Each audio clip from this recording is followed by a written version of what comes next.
నేను అప్పట్లో కాంగ్రెస్ పార్టీ నుంచి బయటకు వచ్చిన.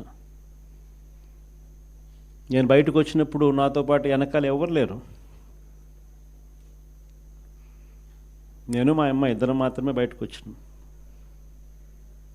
అక్కడి నుంచి మొదలైంది ప్రస్థానం.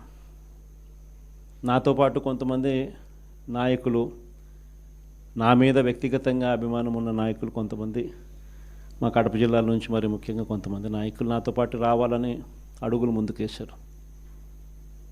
నేనన్నా, నా పరిస్థితి ఏమిటో నాకే అర్థం కావడం లేదు. అందరూ అంటా ఉన్నారు, కేంద్రంలో కాంగ్రెస్ పార్టీతో ఢీకొంటా ఉన్నావు, రాష్ట్రంలో ముఖ్యమంత్రితో ఢీకొంటా ఉన్నావు కాంగ్రెస్ పార్టీతో.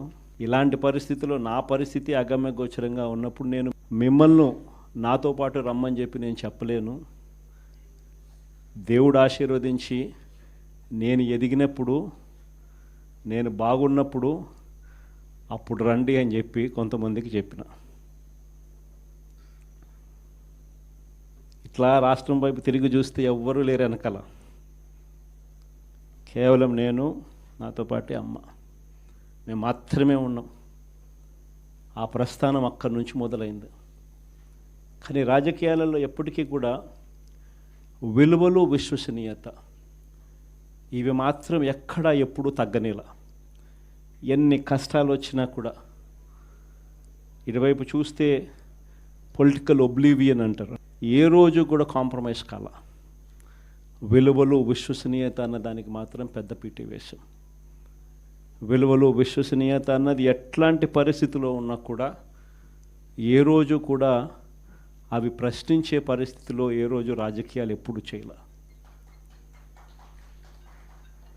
అక్కడి నుంచి సాగింది రాజకీయ ప్రయాణం. ఆ తర్వాత నాతో పాటు 18 మంది ఎమ్మెల్యేలు కాంగ్రెస్ పార్టీ వీడి నాతో పాటు రావాలన్నారు. అందరినీ పదవులు రాజీనామా చేయమన్నా. రాజమోహన్ రెడ్డి ఎంపీ నాతో పాటే వస్తానన్నాడు. అన్న రాజీనామా చేయన్న.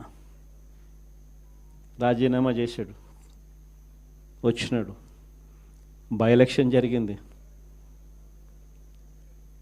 నా ఎలక్షన్ బై ఎలక్షన్, అమ్మ election by election, Rajamohan Reddy election by election. నా ఎలక్షన్లో 5,40,000 మెజారిటీ. ఆ 14th లోక్సభలో హయ్యెస్ట్ మెజారిటీ వచ్చింది మీ అన్నకే, జగన్కే.